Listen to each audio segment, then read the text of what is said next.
Hello my dear students, ಹೇಗಿದ್ದೀರಾ ಮಕ್ಕಳೇ? Welcome to Pallavi tutorials. ಮಕ್ಕಳೇ, ಈ ಒಂದು ವಿಡಿಯೋದಲ್ಲಿ ಸೆಕೆಂಡ್ PUC ಅಕೌಂಟೆನ್ಸಿಗೆ ಸಂಬಂಧಪಟ್ಟಾಗೆ ಈ ವರ್ಷ ಅಂತ ಹೇಳಿದ್ರೆ 2025-26 ಆ್ಯನ್ಯುವಲ್ ಎಕ್ಸಾಮ್ಗೆ ಸಂಬಂಧಪಟ್ಟಾಗೆ ಏನು 3 ಮಾಡೆಲ್ ಕ್ವಶನ್ ಪೇಪರ್ಸು ರಿಲೀಸ್ ಆಗಿದೆಯಲ್ಲ, ಅದರಲ್ಲಿ ಇರುವಂತಹ 12 ಮಾರ್ಕ್ಸಿನ ಪ್ರಾಬ್ಲಮ್ ಬಗ್ಗೆ ನಾನು ಆಲ್ರೆಡಿ ಡಿಸ್ಕಸ್ ಮಾಡ್ತಾ ಇದ್ದೀನಿ.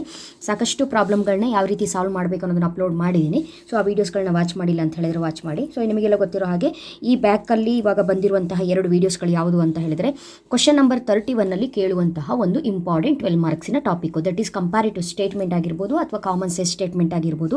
12 ಮಾರ್ಕ್ಸ್ಗೆ ಕೇಳ್ತಾರೆ. ತುಂಬ ಅಂದರೆ ತುಂಬ ಈಸಿ, ಕ್ವಶನಲ್ಲೇ ಆನ್ಸರ್ ಇರುತ್ತೆ. ಈಸಿಯಾಗಿ ಯಾವ ರೀತಿಯಾಗಿ ಕ್ಯಾಲ್ಕುಲೇಟ್ ಮಾಡಬೇಕು, 12 ಮಾರ್ಕ್ಸ್ನ ಹೇಗೆ ತೊಗೊಳ್ಬೇಕು ಅನ್ನೋದನ್ನು ಹೇಳ್ಕೊಟ್ಟಿದ್ದೀನಿ.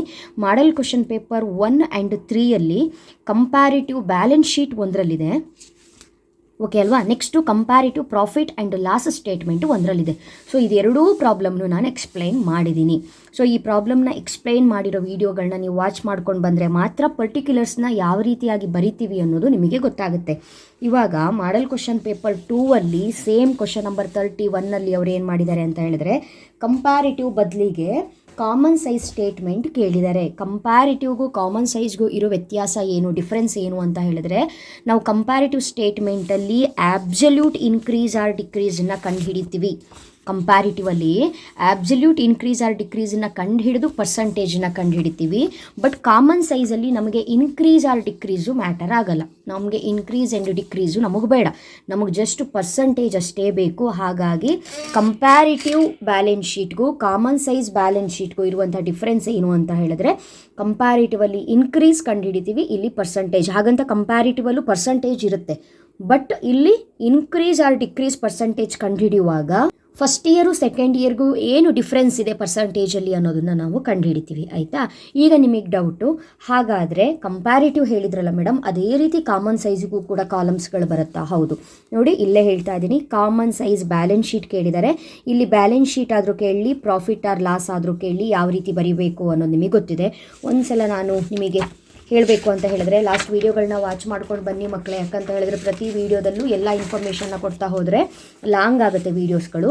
ಈಗ ನಿಮಗೆ ಬ್ಯಾಲೆನ್ಸ್ ಶೀಟ್ನ ಪ್ರಿಪೇರ್ ಮಾಡಿ ಅಂತ ಕೇಳಿದ್ರೆ, ಅದು ಕಂಪ್ಯಾರಿಟಿವ್ ಆಗಿರ್ಬೋದು, ಕಾಮನ್ ಸೈಜ್ ಆಗಿರ್ಬೋದು, ಓಕೆ ಅಲ್ವಾ? ಬ್ಯಾಲೆನ್ಸ್ ಶೀಟ್ ಪ್ರಿಪೇರ್ ಮಾಡಿ ಅಂತ ಹೇಳಿದ್ರೆ, ಈಕ್ವಿಟಿ ಆ್ಯಂಡ್ ಲಯಬಿಲಿಟೀಸ್ ಅನ್ನೋ ಹೆಡ್ಡಿಂಗಲ್ಲಿ 3 ಹೆಡ್ಡಿಂಗ್ ಬರುತ್ತೆ. Shareholder fund, next non current liability ಅಂತ 3 ಹೆಡ್ಡಿಂಗ್ ಬರುತ್ತೆ. ಅಸೆಟ್ಟಲ್ಲಿ ಫಿಕ್ಸ್ಡ್ ಅಸೆಟ್ಟು, ಕರೆಂಟ್ ಅಸೆಟ್ಟು ಅಂತ ಬರುತ್ತೆ. ಅದೇ ರೀತಿ ನೀವೇನಾದರೂ ಕಂಪ್ಯಾರಿಟಿವ್ ಕಾಮನ್ ಸೈಜಲ್ಲಿ ಪ್ರಾಫಿಟ್ ಆರ್ ಲಾಸ್ ಸ್ಟೇಟ್ಮೆಂಟ್ ಮಾಡೋದಾದರೆ, ಫಸ್ಟು ಇನ್ಕಮ್ನ ಬರ್ಕೊಳ್ತೀರಿ, ಆಮೇಲೆ ಎಕ್ಸ್ಪೆನ್ಸಸ್ನ ಬರ್ಕೊಳ್ತೀರಿ, ಓಕೆ ಅಲ್ವಾ? ಇನ್ಕಮು ಎಕ್ಸ್ಪೆನ್ಸಸ್ನ ಬರೆದಾದ್ರ ಮೇಲೆ ಫಸ್ಟ್ ಟೋಟಲು ಇನ್ಕಮ್ಮಿಂದ ಎಕ್ಸ್ಪೆನ್ಸಸ್ ಟೋಟಲು 2ನ್ನು ನೀವೇನು ಮಾಡ್ತೀರಿ, ಲೆಸ್ ಮಾಡ್ತೀರಿ. ಬಂದಿರುವಂತಹ ಅಮೌಂಟಲ್ಲಿ ಟ್ಯಾಕ್ಸನ್ನು ಲೆಸ್ ಮಾಡಿದರೆ ನಿಮಗೆ PAT, ಪ್ರಾಫಿಟ್ ಆಫ್ಟರ್ ಟ್ಯಾಕ್ಸು ಸಿಗುತ್ತೆ. ಸೊ ಇದಿಷ್ಟು ಕೂಡ ಪ್ರಾಬ್ಲಮ್ಮು. ಇದು ಡೀಟೇಲ್ ಆಗಿ ಹಿಂದಿನ 2 ವೀಡಿಯೋಸ್ಗಳಲ್ಲಿ ನಾನು ಹೇಳಿದ್ದೀನಿ. ಇಲ್ಲಿವಾಗ ಏನು ಮಾಡಬೇಕು, ಕಾಮನ್ ಸೈಜ್ ಬ್ಯಾಲೆನ್ಸ್ ಶೀಟ್ ಕೇಳಿದ್ದಾರೆ. ನೋಡಿ, ಬ್ಯಾಲೆನ್ಸ್ ಶೀಟಲ್ಲಿ ಏನೇನು ಕೊಟ್ಟಿದ್ದಾರೆ, ಈಕ್ವಿಟಿ ಆ್ಯಂಡ್ ಲಯಬಿಲಿಟಿ ಅಂತ ಅವರೇ ಕೊಟ್ಟಿದ್ದಾರೆ. ಅದರಲ್ಲಿ ಈಕ್ವಿಟಿ ಶೇರ್ ಕ್ಯಾಪಿಟಲ್ ಕೊಟ್ಟಿದ್ದಾರೆ, ರಿಸರ್ವ್ಸ್ ಆ್ಯಂಡ್ ಸರ್ಪ್ಲಸ್ ಕೊಟ್ಟಿದ್ದಾರೆ. ಇದೆಲ್ಲಿ ಬರುತ್ತೆ ನಿಮಗೆ ಅಂತ ಹೇಳಿದ್ರೆ, ಈಕ್ವಿಟಿ ಆ್ಯಂಡ್ ಲಯಬಿಲಿಟೀಸಲ್ಲಿ ಶೇರ್ ಹೋಲ್ಡರ್ ಫಂಡ್ ಅನ್ನುವಂತಹ ಒಂದು ಹೆಡ್ಡಿಂಗಲ್ಲಿ ಬರುತ್ತೆ. ಕರೆಕ್ಟಾ? Shareholders fund. ನಿಮಗೇನಾದರೂ ಈ ಶೇರ್ ಹೋಲ್ಡರ್ಸ್ ಫಂಡ್ ಅನ್ನೋ ಹೆಡ್ಡಿಂಗ್ ಬರೆಯೋಕ್ಕೆ ಗೊತ್ತಾಗಿಲ್ಲ ಅಂದರೆ, ಇಲ್ಲಿ ಹೇಗಿದೆಯೋ ಹಾಗೇನಾದರೂ ಬರೀರಿ. ಈಕ್ವಿಟಿ ಆ್ಯಂಡ್ ಲಯಬಿಲಿಟಿ ಅಂತ ಒಂದು ಹೆಡ್ಡಿಂಗ್ ಹಾಕಿ, ಅದರಲ್ಲಿ ಇದಕ್ಕೆ A ಅಂತ ತೊಗೊಳ್ಳಿ, ಇದಕ್ಕೆ B ಅಂತ ತೊಗೊಳ್ಳಿ, ಇದಕ್ಕೆ C ಅಂತ ತೊಗೊಳ್ಳಿ, ಹಾಗಾದರೂ ಕೂಡ ತೊಗೊಳ್ಳಿ. ಬಟ್ ಪರ್ಟಿಕ್ಯುಲರ್ಸಲ್ಲಿ ಏನಿದೆಯೋ ಅದನ್ನು ಹಾಗೆ ಬರೀರಿ. ಇದು ಫಸ್ಟ್ ಇಯರ್ ಆಗಿರುತ್ತೆ, ಓಕೆ ಅಲ್ವಾ? ಇದು ಸೆಕೆಂಡ್ ಇಯರ್ ಆಗಿರುತ್ತೆ. ಹಾಗಾದರೆ ಏನು ಕಂಡುಹಿಡಿಯೋದು? ಕಂಪ್ಯಾರಿಟಿವಲ್ಲಿ ಇನ್ಕ್ರೀಸ್ ಡಿಕ್ರೀಸ್ ಹಾಕ್ತಿದ್ದಂಗೆ ಇಲ್ಲೂ ಕೂಡ ಎಕ್ಸ್ಟ್ರಾ 2 ಕಾಲಮ್ನ ಹಾಕಬೇಕು. ಬಟ್ ಎರಡೂ ಕೂಡ ಪರ್ಸಂಟೇಜೇ ಆಗಿರುತ್ತೆ. ಯಾವ ಪರ್ಸಂಟೇಜು? ಒಂದು ಫಸ್ಟ್ ಇಯರ್ದು ಪರ್ಸಂಟೇಜು, ಇನ್ನೊಂದು ಸೆಕೆಂಡ್ ಇಯರ್ದು ಪರ್ಸಂಟೇಜು. ಇಲ್ಲಿ ಕೊಟ್ಟಿರೋ ಡೇಟನ್ನೇ ಎಗೈನ್ ಮತ್ತೆ ರಿಪೀಟ್ ಬರೆದ್ರೆ ಆಯಿತು ಅಷ್ಟೇ. ಸೊ ಎರಡೂ ಕಾಲಮು ನಾವು ಪರ್ಸಂಟೇಜೇ ಕಂಡುಹಿಡಿಯೋದು.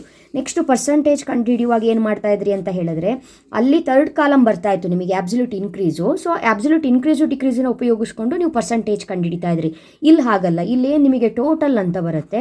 ಆ ಟೋಟಲ್ನ ಯೂಸ್ ಮಾಡಿಕೊಂಡು ನೀವು ಪರ್ಸಂಟೇಜನ್ನು ಕಂಡುಹಿಡಿಬೇಕು. ಫಾರ್ ಎಕ್ಸಾಂಪಲ್, ಇವಾಗ ಇಲ್ಲೇ ನೀವು ಪರ್ಸಂಟೇಜ್ ಕಂಡುಹಿಡಿಯೋದಾದರೆ 4 lakh divided by total percentage, 1 lakh divided by total percentage, 2 lakh divided by total percentage, ಆ ಥರ ಪರ್ಸಂಟೇಜ್ ಅಂದರೆ ಇಂಟು 100 ಹಾಕಬೇಕು ಅನ್ನೋದು ಕಾಮನ್ನು. ಸೊ ಈ ರೀತಿ ಬರೀಬೇಕು.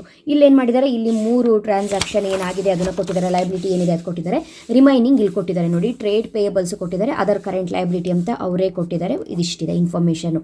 ನೆಕ್ಸ್ಟು ನಿಮಗೆ ಇಲ್ಲಿ ಅಸೆಟ್ಸಲ್ಲಿ ಕೊಟ್ಟಿದ್ದಾರೆ, ಫಿಕ್ಸ್ಡ್ ಅಸೆಟ್ ಅವರೇ ಕೊಟ್ಟಿದ್ದಾರೆ, non current investment, inventories, trade receivable, cash and cash equivalents ಅಂತ ಕೊಟ್ಟಿದ್ದಾರೆ. ಇಲ್ಲಿ ಏನು ಕೊಟ್ಟಿದ್ದಾರಲ್ಲ ಅದನ್ನು ಹಾಗೇ ಬರ್ಕೊಳ್ಳೋದು. ಫಿಕ್ಸ್ಡ್ ಅಸೆಟ್ ಕೊಟ್ಟಿದ್ದಾರೆ, ಇದೆಲ್ಲ ಕರೆಂಟ್ ಅಸೆಟ್ ಕೊಟ್ಟಿದ್ದಾರೆ. ನಿಮಗೆ ಹೆಡ್ಡಿಂಗ್ನ ನಾನು ಹೇಳ್ತಾ ಇದ್ದೀನಲ್ಲ, ಸೊ ಎಲ್ಲ ಪ್ರಾಬ್ಲಮ್ನು ಎಲ್ಲ ಮಕ್ಕಳು ಅಟೆಂಡ್ ಮಾಡಬೇಕು. ಹಾಗಾಗಿ ಈ ಹೆಡ್ಡಿಂಗ್ ತೊಗೊಳಕ್ಕೆ ಬಂದಿಲ್ಲ ಅಂತ ಹೇಳಿದ್ರು ಕೂಡ ಇಲ್ಲಿ ಹೇಗಿದೆಯೋ ಹಾಗೆ, ಫಾರ್ ಎಕ್ಸಾಂಪಲ್ ನೋಡಿ, ಇದು ಕಂಪ್ಲೀಟ್ ಆಗಿದೆ, ಒಂದೇ ಪೇಜಲ್ಲೇ ನಿಮಗೆ ಕ್ವಶನ್ ಕಾಣಿಸುತ್ತೆ. ಇವಾಗ ನೋಡಿ, ಇಲ್ಲಿ ಹೇಗಿದೆಯಲ್ಲ ಹಾಗೇ ಬರ್ಕೊಳ್ಳಿ. ಲಯಬಿಲಿಟಿಯಲ್ಲಿ ಏನಿದೆಯೋ ಅದನ್ನು ಹಾಗೇ ಬರ್ಕೊಳ್ಳಿ, ಅಸೆಟಲ್ಲಿ ಹೇಗಿದೆಯೋ ಅವ್ರು ಹೇಗೆ ಕೊಟ್ಟಿದ್ದಾರೋ ಹಾಗೆ ಬರೀರಿ, ಬಟ್ ಅದ್ರ ನೇರಕ್ಕೆ ಅದರದೇ ಅಮೌಂಟನ್ನು ಬರೀರಿ. ಕಂಪ್ಯಾರಿಟಿವ್ ಆದರೆ ಅಬ್ಸಲ್ಯೂಟ್ ಪರ್ಸಂಟೇಜು ಕಂಡುಹಿಡಿರಿ, ಕಾಮನ್ ಸೈಜ್ ಆದರೆ 2% ಕಂಡುಹಿಡಿರಿ ಅಂತ. ಸೊ ಈ ಒಂದು ಪ್ರಾಬ್ಲಮ್ನ ನಾವಿವಾಗ ಒಂದು ರೀತಿ ನಾನು ಇಲ್ಲಿ ಏನು ಕೊಟ್ಟಿದ್ದಾರೆ ಅದನ್ನು ಒಂದು ಶೀಟಲ್ಲಿ ಬರೆದಿಟ್ಕೊಂಡಿದ್ದೀನಿ. ಸೊ ನಿಮಗೆ ಸಾಲ್ವ್ ಮಾಡಿ ತೋರಿಸ್ತೀನಿ ನಾನು. ಸೊ ಫಸ್ಟು ನಿಮಗೆ ಹೇಳಿರುವಂಥ ಲೆಕ್ಕ ಕಂಪ್ಯಾರಿಟಿವು ಕಂಪ್ಲೀಟಾಗಿ ಹೇಳಿರುವಂಥ ವೀಡಿಯೋಗಳನ್ನ ವಾಚ್ ಮಾಡಿ ಮಕ್ಕಳೇ. ಸೊ ಡೀಟೇಲಾಗಿ ಹೇಳಿದ್ದೀನಿ, ತುಂಬಾ ಇಂಪಾರ್ಟೆಂಟ್ ಪ್ರಾಬ್ಲಮ್ಮು. ಸೊ ಈಗ ಕಾಮನ್ ಸೈಜಿಗೆ ಬಂದರೆ, ಈ ಕ್ವಶನ್ ಪೇಪರಲ್ಲಿ ಏನಿದೆಯಲ್ಲ ಮಾಡೆಲ್ ಪೇಪರಲ್ಲಿ, ಇದರಲ್ಲಿರುವ ಲೆಕ್ಕನೇ ನಾನಿಲ್ಲಿ ಬರೆದಿಟ್ಕೊಂಡಿದ್ದೀನಿ.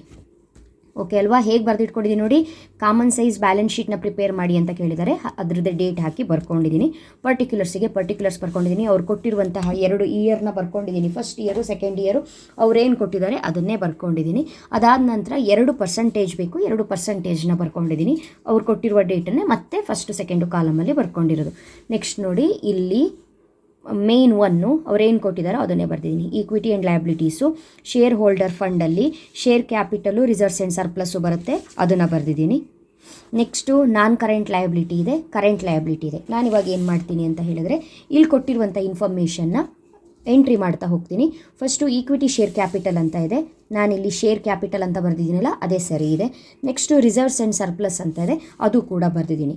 ಅದಾದ್ರ ಮೇಲೆ ಏನಿದೆ, ಸೆಕ್ಯೂರ್ಡ್ ಲೋನ್ಸ್ ಅಂತ ಇದೆ. ಸೆಕ್ಯೂರ್ಡ್ ಲೋನ್ ಎಲ್ಲಿ ಬರುತ್ತೆ ಅಂತ ಹೇಳಿದ್ರೆ ಇಲ್ಲಿ ಬರಿತೀನಿ ನಾನು, ಸೆಕ್ಯೂರ್ಡ್ ಲೋನ್ಸ್ ಅಂತ. ನಿಮಗೇನಾದರೂ ಗೊತ್ತಾಗಿಲ್ಲ ಅಂತ ಹೇಳಿದ್ರೆ ನೀವು ಡೈರೆಕ್ಟಾಗಿ ಈಗ ನೋಡಿ, ಫಾರ್ ಎಕ್ಸಾಂಪಲ್ಲು ನಾನು ಸ್ಟೂಡೆಂಟ್ಸಿಗೆ ಈ ಒಂದು ಪ್ರಾಬ್ಲಮ್ನ ಮಾಡಿಸಿದ್ದೀನಲ್ವಾ, ಅವ್ರು ಏನು ಮಾಡ್ತಾರೆ ಮಕ್ಕಳು ಅಂತ ಹೇಳಿದ್ರೆ, ಇಲ್ಲಿವಾಗ ಇದು ಕಾಮನ್ ಸೈಜ್ ಸ್ಟೇಟ್ಮೆಂಟ್ ಅಂತ ಹೇಳಿದ್ರೆ ಇಲ್ಲಿ ಏನು ಇನ್ಫಾರ್ಮೇಷನ್ ಕೊಟ್ಟಿದ್ದಾರೋ ಅದನ್ನೇ ಹಾಗೆ ಬರ್ಕೊಳ್ತಾರೆ. ಈಗ ಈಕ್ವಿಟಿ ಆ್ಯಂಡ್ ಲಯಬಿಲಿಟಿ ಅಂತ ಬರ್ದಿಲ್ಲ ಅಂತ ಹೇಳಿದ್ರು ಕೂಡ equity share capital direct amount, reserves and surplus direct amount, secured loans direct amount, trade payable direct amount, other current liability direct amount. ನಾನು ಇದನ್ನೇ ಹೇಳಿರೋದು, ಅಲ್ಲಿ ಏನು ಕೊಟ್ಟಿದ್ದಾರೋ ಅದನ್ನು ಹಾಗೇ ಬರ್ಕೊಳ್ಳಿ ಅಂತ ಹೇಳ್ಕೊಂಡು. ಇಲ್ಲಿ ನಿಮಗೆ ಫಾರ್ಮ್ಯಾಟ್ಗಿಂತನೂ ಪ್ರಾಬ್ಲಮ್ ಹೇಗೆ ಮಾಡಬೇಕು ಅನ್ನೋದು ಮೇಯ್ನ್ ಆಗಿ ಗೊತ್ತಿರಲಿ, ಯಾಕಂದರೆ ಇದು ಎಕ್ಸ್ಟ್ರಾ ಪ್ರಾಬ್ಲಮ್ಮು. ನೀವು ಅಡ್ಮಿಷನ್, ರಿಟೈರ್ಮೆಂಟು, ಡಿಸಲ್ಯೂಷನ್ ಎಲ್ಲ ಕಲ್ತ್ಕೊಂಡಿರ್ತೀರಿ, ಹಾಗಾಗಿ ಈ ಟಾಪಿಕ್ನ ಬಿಟ್ಟು ಬರಬಾರ್ದು ಅನ್ನೋ ಕಾರಣಕ್ಕೆ ಸೆಕ್ಯೂರ್ಡ್ ಲೋನ್ ಕೊಟ್ಟಿದ್ದಾರೆ.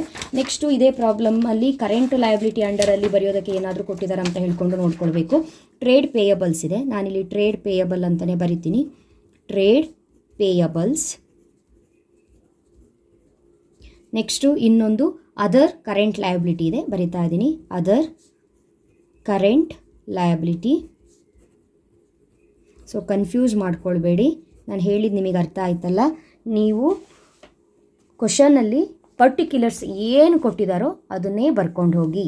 ಇಲ್ಲಿ equity capital, reserve surplus, secured loan, trade payable, other current ಹಾಗೆ ಬರ್ಕೊಂಡು ಹೋಗಿ. ಓಕೆ ಅಲ್ವಾ? ಇವಾಗ ಫಸ್ಟ್ ಇಯರು ಸೆಕೆಂಡ್ ಇಯರು ಅವ್ರು ಏನು ಅಮೌಂಟ್ ಕೊಟ್ಟಿದ್ದಾರೋ ಆ ಅಮೌಂಟನ್ನು ಬರ್ಕೊಬಿಡೋಣ. ಫಸ್ಟು ನಾನು ಲಯಬಿಲಿಟಿದು ಏನೇನು ಅಮೌಂಟ್ ಇದೆ ಆ ಅಮೌಂಟನ್ನು ಎಂಟ್ರಿ ಮಾಡ್ಕೊಂಡು ಬಿಡ್ತೀನಿ. ಇಲ್ಲಿ ಫಸ್ಟು ಈಕ್ವಿಟಿ ಶೇರ್ ಕ್ಯಾಪಿಟಲ್ಗೆ ಅವ್ರು ಕೊಟ್ಟಿರುವಂತಹ ಅಮೌಂಟು 4 ಲ್ಯಾಕು ಮತ್ತು 6 ಲ್ಯಾಕ್ ಕೊಟ್ಟಿದ್ದಾರೆ, ಅದನ್ನು ಹಾಗೆ ಬರ್ಕೊಂಡೆ, 4 ಲ್ಯಾಕು 6 ಲ್ಯಾಕು. ರಿಸರ್ವ್ಸ್ ಆ್ಯಂಡ್ ಸರ್ಪ್ಲಸ್ಸಿಗೆ ಅವ್ರು ಕೊಟ್ಟಿರುವಂತಹ ಅಮೌಂಟು 1 ಲ್ಯಾಕ್ ಆ್ಯಂಡ್ 1,50,000. ಇನ್ನೊಂದು ಇಯರ್ಗೆ 1,50,000 ಕೊಟ್ಟಿದ್ದಾರೆ, ಬರೆದಿದ್ದೀನಿ. ನೆಕ್ಸ್ಟ್ ಅದಾದ್ರ ಮೇಲೆ ಸೆಕ್ಯೂರ್ಡ್ ಲೋನ್ಸಿಗೆ ಅವ್ರು ಕೊಟ್ಟಿರುವಂತಹ ಅಮೌಂಟು 2 ಲ್ಯಾಕ್, ನೆಕ್ಸ್ಟು 1,50,000 ಕೊಟ್ಟಿದ್ದಾರೆ, ಅದನ್ನು ಹಾಗೆ ಬರೆದಿದ್ದೀನಿ.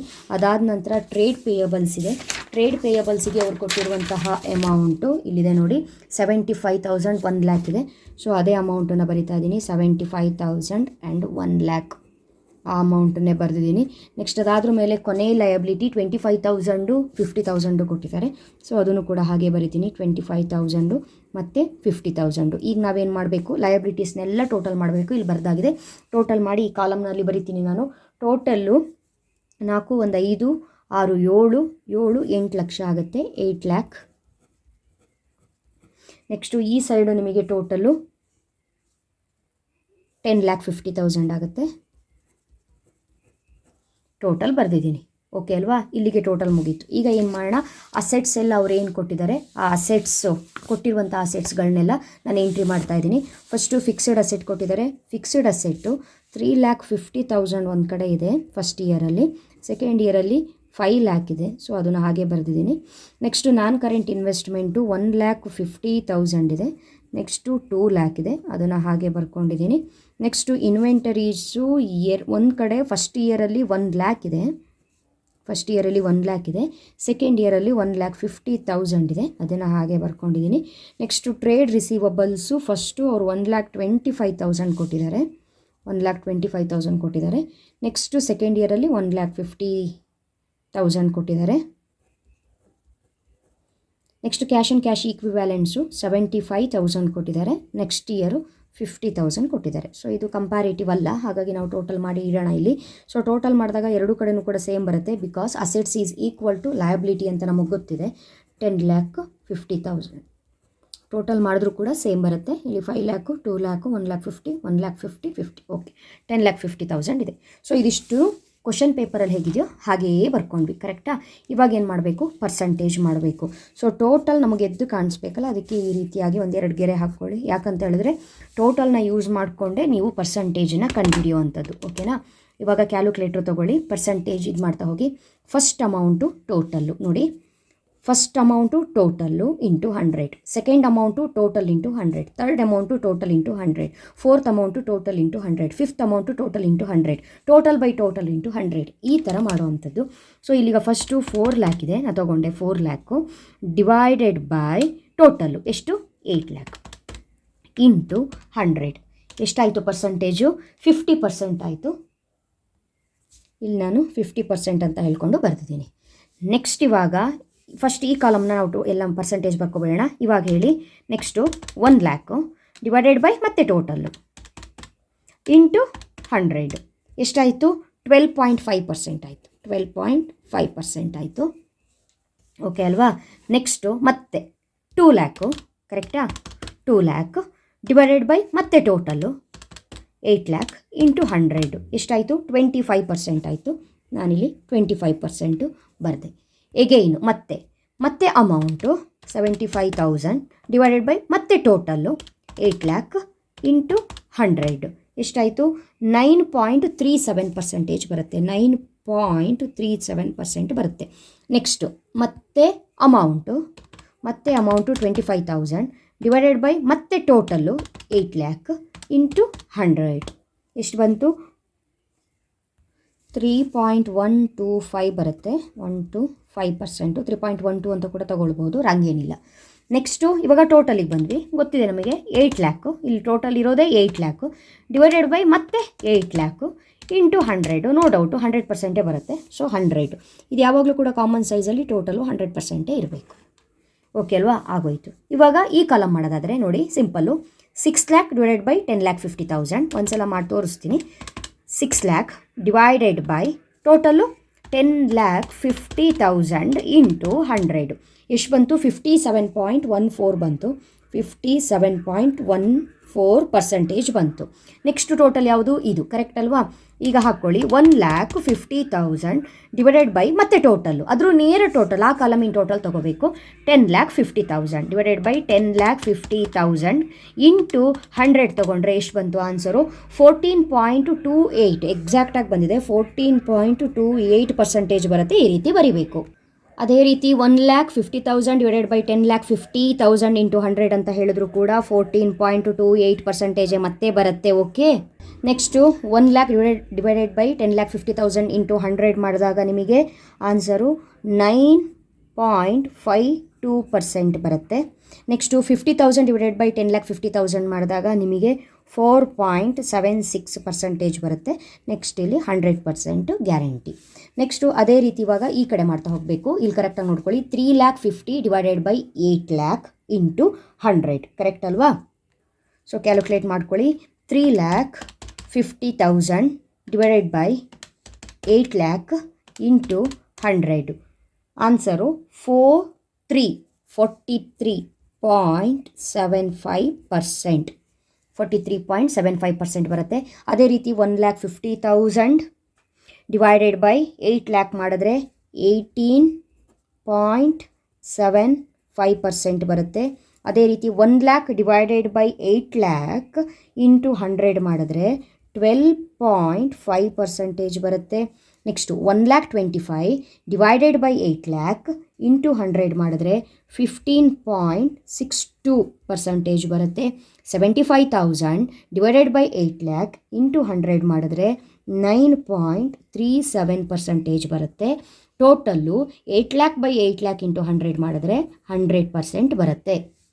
ಅದೇ ರೀತಿ ಈ ಕಡೆ ಕಾಲಮು ಮತ್ತು ಟೋಟಲಿಗೆ ಬಂದರೆ 5 ಲ್ಯಾಕ್ ಡಿವೈಡೆಡ್ ಬೈ 10,50,000 ಅಂತ ಹೇಳಿದ್ರೆ 47.62% ಬರುತ್ತೆ. 2 ಲ್ಯಾಕ್ ಡಿವೈಡೆಡ್ ಬೈ 10,50,000 ಇಂಟು 100 ಮಾಡಿದ್ರೆ 19.05% ಬರುತ್ತೆ. 1,50,000 ಡಿವೈಡೆಡ್ ಬೈ 10,50,000 ಇಂಟು 100 ಮಾಡಿದ್ರೆ 14.28% ಬರುತ್ತೆ. ನೆಕ್ಸ್ಟ್ 1,50,000 ಡಿವೈಡೆಡ್ ಬೈ 10,50,000 ಅಂತ ಹೇಳಿದ್ರೆ ಎಗೈನ್ 14.28% ಬರುತ್ತೆ. 50,000 ಡಿವೈಡೆಡ್ ಬೈ 10,50,000 ಅಂತ ಹೇಳಿದ್ರೆ 4.76% ಬರುತ್ತೆ. ಸೊ ಅಲ್ಲಿಗೆ ಕೊನೆಯದಾಗಿ 10,50,000 ಡಿವೈಡೆಡ್ ಬೈ 10,50,000 ಇಂಟು 100 ಅಂತ ಹೇಳಿದ್ರೆ ಇಲ್ಲಿ 100% ಎಕ್ಸಾಕ್ಟಾಗಿ ಬರುತ್ತೆ. ಸೊ ಈ ರೀತಿಯಾಗಿ ಕಾಮನ್ ಸೈಜ್ ಸ್ಟೇಟ್ಮೆಂಟಲ್ಲಿ ಪರ್ಸಂಟೇಜ್ನ ಕಂಡುಹಿಡಿಯೋದು ಎಷ್ಟು ಈಸಿ ನೋಡಿ. ನೆನ್ಪಿಟ್ಕೊಳ್ಳಿ, ಕಂಪ್ಯಾರಿಟಿವಲ್ಲಿ ಆಬ್ಸಲ್ಯೂಟ್ ಇನ್ಕ್ರೀಸ್ ಆರ್ ಡಿಕ್ರೀಸ್ ಬರೆದು ಆ absolute amount divided by first year amount into 100 ಹಾಕಿದ್ರೆ ನಿಮಗೆ ಪರ್ಸೆಂಟೇಜ್ ಸಿಗುತ್ತೆ. ಬಟ್ ಕಾಮನ್ ಸೈಜಲ್ಲಿ ವೆರಿ ಈಸಿ, ಕೊಟ್ಟಿರೋ ಅಮೌಂಟನ್ನು ಹಾಗೇ ಬರ್ಕೊಬಿಡೋದು. Next amount by total, amount by total, amount by total ಈ ಥರ ಹಾಕ್ತಾ ಹೋದರೆ ಆಯಿತು. ಟೋಟಲ್ನ ಉಪಯೋಗಿಸ್ಕೊಂಡು ಪರ್ಸೆಂಟೇಜ್ನ ಫೈಂಡ್ ಔಟ್ ಮಾಡೋದು ಮೆಥಡ್ ಯಾವುದು ಅಂತ ಹೇಳಿದ್ರೆ ಕಾಮನ್ ಸೈಜ್. ಸೊ ಇದಿಷ್ಟು ಕೂಡ ಕಾಮನ್ ಸೈಜ್ ಸ್ಟೇಟ್ಮೆಂಟನ್ನು ಯಾವ ರೀತಿ ಪ್ರಿಪೇರ್ ಮಾಡಬೇಕು ಅಂತ. ಸೊ ಇವಾಗ ಈ ವರ್ಷಕ್ಕೆ ಪ್ರಿಪೇರ್ ಆಗಲಿ ಅಂತ ಹೇಳ್ಕೊಂಡು ಬೋರ್ಡ್ ಅವರೇ ರಿಲೀಸ್ ಮಾಡಿರುವಂತಹ ಮಾಡೆಲ್ ಕ್ವಶನ್ ಪೇಪರಿನ 3 ಪೇಪರಲ್ಲಿ ಇರುವಂತಹ 31 ಕ್ವಶನ್ ಏನಿದೆ ಅದಕ್ಕೆ ಆನ್ಸರ್ನ ಅಪ್ಲೋಡ್ ಮಾಡಿದ್ದೀನಿ. ಸೊ ನೆಕ್ಸ್ಟ್ ವೀಡಿಯೋದಲ್ಲಿ again one of the important, ಅದು ನಿಮಗೆ ರೇಷಿಯೋ ಕ್ಯಾಲ್ಕುಲೇಷನ್ಸ್ ಬೇಕಾದರೆ ರೇಷಿಯೋ ಕ್ಯಾಲ್ಕುಲೇಷನ್ಸು, ಇಲ್ಲ 6 ಮಾರ್ಕ್ಸಿಗೆ ನಿಮಗೆ ಕ್ಯಾಶ್ ಫ್ಲೋ ಸ್ಟೇಟ್ಮೆಂಟ್ ಕೂಡ ಇದೆ, ಅದೇನಾದರೂ ನೀವು ಅಟೆಂಡ್ ಮಾಡ್ತೀರಿ ಅಂತ ಹೇಳಿದ್ರೆ ಅದನ್ನು ಕೂಡ ಅಪ್ಲೋಡ್ ಮಾಡ್ತೀನಿ. ಉಳಿದಿರುವಂತಹ ಪ್ರಾಫಿಟ್ ಆ್ಯಂಡ್ ಲಾಸ್ ಅಪ್ರಾಪ್ರಿಯೇಷನ್ನು ಅಥವಾ ಪ್ರಾಡಕ್ಟ್ ಮೆಥಡು, ಗ್ಯಾರಂಟಿ, ರೇಷಿಯೋಸು ಇದೆಲ್ಲ ಸಾಕಷ್ಟು ಪ್ರಾಬ್ಲಮ್ಗಳನ್ನ ನಾನು ಹೇಳಿಕೊಟ್ಟಿದ್ದೀನಿ. ಸೊ ಮಾಡೆಲ್ ಪೇಪರಲ್ಲಿರುವ ಕ್ವಶನಿಗೆ ಆನ್ಸರ್ನ ನೀವು ಟ್ರೈ ಮಾಡ್ಬೋದು ಅಂದ್ಕೊಂಡಿದ್ದೀನಿ. ಆದರೂ ಕೂಡ ಗೊತ್ತಾಗಿಲ್ಲ ಅಂತ ಹೇಳಿದ್ರೆ ಕಮೆಂಟ್ ಮಾಡಿ, ಆದಷ್ಟು ಬೇಗ ಪ್ರಾಬ್ಲಮ್ ಸಾಲ್ವ್ ಮಾಡಿ ಅಪ್ಲೋಡ್ ಮಾಡ್ತೀನಿ ಮಕ್ಕಳೇ. ಓಕೆನಾ? ಅಲ್ಲಿವರೆಗೂ ಚೆನ್ನಾಗಿ ಓದ್ಕೊಳ್ಳಿ, ಚೆನ್ನಾಗಿ ಪ್ರಿಪೇರ್ ಆಗಿ. ಅಕೌಂಟೆನ್ಸಿಯಲ್ಲಿ ಎಷ್ಟು ಲೆಕ್ಕ ಕೇಳಿರ್ತಾರೋ ಅಷ್ಟೇ ಪ್ರಾಬ್ಲಮ್ನ ಅಟೆಂಡ್ ಮಾಡಿ ಬರಬೇಡಿ. ಒಂದು ಎಕ್ಸ್ಟ್ರಾ ಅಟೆಂಡ್ ಮಾಡಿ, ಜಾಸ್ತಿ ಮಾರ್ಕ್ಸ್ ಬಂದಿರೋದನ್ನ ಕನ್ಸಿಡರ್ ಮಾಡಿ, ಉಳಿದಿರೋದನ್ನ ಎಕ್ಸ್ಟ್ರಾ ಅಂತ ಬರೀತಾರೆ, ಏನೂ ಪ್ರಾಬ್ಲಮ್ ಇಲ್ಲ. ಬಟ್ ಒಂದು ಸಮ್ ಟೈಮ್ ಎಲ್ಲೋ ಟ್ಯಾಲಿ ಆಗಿಲ್ಲ, ಏನೋ ಅಡ್ಮಿಷನ್ನು, ರಿಟೈರ್ಮೆಂಟು, ಡಿಸಲ್ಯೂಷನು ಏನೋ ಪ್ರಾಬ್ಲಮ್ ಆಯಿತು ಅಂದಾಗ ಈಸಿಲಿ 12 ಮಾರ್ಕ್ಸ್ನ ತಗೊಳ್ಳುವಂಥ topic comparative common size. So ಇದನ್ನು ಯಾವುದೇ ಕಾರಣಕ್ಕೂ ಸ್ಕಿಪ್ ಮಾಡಬೇಡಿ ಅನ್ನೋದು ನನ್ನ ಭಾವನೆ. ಓಕೆ, ನೆಕ್ಸ್ಟ್ ವಿಡಿಯೋದಲ್ಲಿ ಮತ್ತೆ ಸಿಗ್ತೀನಿ. ಆ ವಿಡಿಯೋ ಬಂದ ತಕ್ಷಣ ನೋಟಿಫಿಕೇಶನ್ ಬರಬೇಕು ಅಂತ ಹೇಳಿದ್ರೆ ಜಸ್ಟ್ ಸಿಂಪಲ್ ನಮ್ಮ ಚಾನಲ್ ಪಲ್ಲವಿ ಟ್ಯುಟೋರಿಯಲ್ಸ್ನ ಸಬ್ಸ್ಕ್ರೈಬ್ ಮಾಡಿಕೊಂಡು ಆಲ್ ಬಟನ್ನ ಮರೀದೆ ಕ್ಲಿಕ್ ಮಾಡ್ಕೊಳ್ಳಿ. ವಿಡಿಯೋ ಬಂದ ತಕ್ಷಣ ನೋಟಿಫಿಕೇಶನ್ ಬರುತ್ತೆ ಮಕ್ಕಳೇ. ಓಕೆನಾ? Thank you, all the best.